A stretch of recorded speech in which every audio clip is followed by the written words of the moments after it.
அனைத்திந்திய அண்ணா திராவிட முன்னேற்றக் கழகம் தலைமை கழக அறிவிப்பு. கழக பொதுச் செயலாளர், சட்டமன்ற எதிர்க்கட்சி தலைவர், தமிழ்நாடு முன்னாள் முதலமைச்சர் புரட்சி தமிழர் திரு எடப்பாடி கே பழனிசாமி அவர்களின் முக்கிய அறிவிப்பு. நாள் 25/12/2025. சட்டமன்ற பேரவை பொது தேர்தல் 2026 தேர்தல் அறிக்கை தயாரிக்கும் குழு.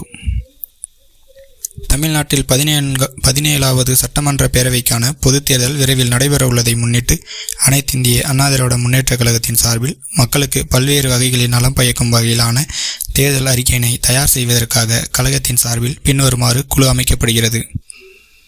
திரு நத்தம் இரா விஸ்வநாதன் எம்எல்ஏ அவர்கள் கழக துணை பொதுச் செயலாளர், திண்டுக்கல் கிழக்கு மாவட்ட கழக செயலாளர், முன்னாள் அமைச்சர். திரு சி பொன்னையன் அவர்கள் அனைத்துலக எம்ஜிஆர் மன்ற செயலாளர், கழக செய்தி தொடர்பாளர், முன்னாள் அமைச்சர்.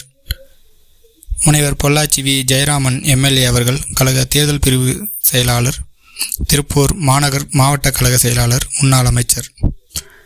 திரு டி ஜெயக்குமார் அவர்கள் கழக அமைப்பு செயலாளர், வடசென்னை தெற்கு கிழக்கு மாவட்ட கழக செயலாளர், முன்னாள் அமைச்சர். திரு சி வி சண்முகம் எம்பி அவர்கள் கழக அமைப்பு செயலாளர், விழுப்புரம் மாவட்ட கழக செயலாளர், முன்னாள் அமைச்சர். திரு சே செம்மலை அவர்கள் கழக அமைப்பு செயலாளர், முன்னாள் அமைச்சர். திருமதி பா வளர்மதி அவர்கள் கழக மகளிரணி செயலாளர், கழக செய்தி தொடர்பாளர், முன்னாள் அமைச்சர். திரு OS மணியன் எம்எல்ஏ அவர்கள் கழக அமைப்பு செயலாளர், நாகப்பட்டினம் மாவட்ட கழக செயலாளர், முன்னாள் அமைச்சர். திரு RB உதயகுமார் எம்எல்ஏ அவர்கள் கழக புரட்சி தலைவி பேரவை செயலாளர், மதுரை புறநகர் மேற்கு மாவட்ட கழக செயலாளர், சட்டமன்ற எதிர்க்கட்சி துணைத் தலைவர், முன்னாள் அமைச்சர். முனைவர் SS வைகை செல்வன் அவர்கள் கழக இலக்கிய அணி செயலாளர், கழக செய்தி தொடர்பு செயலாளர், முன்னாள் அமைச்சர்.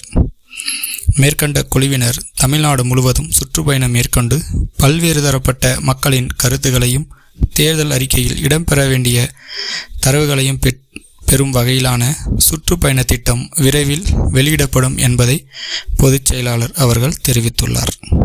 நன்றி. நாளை நிம்மதி.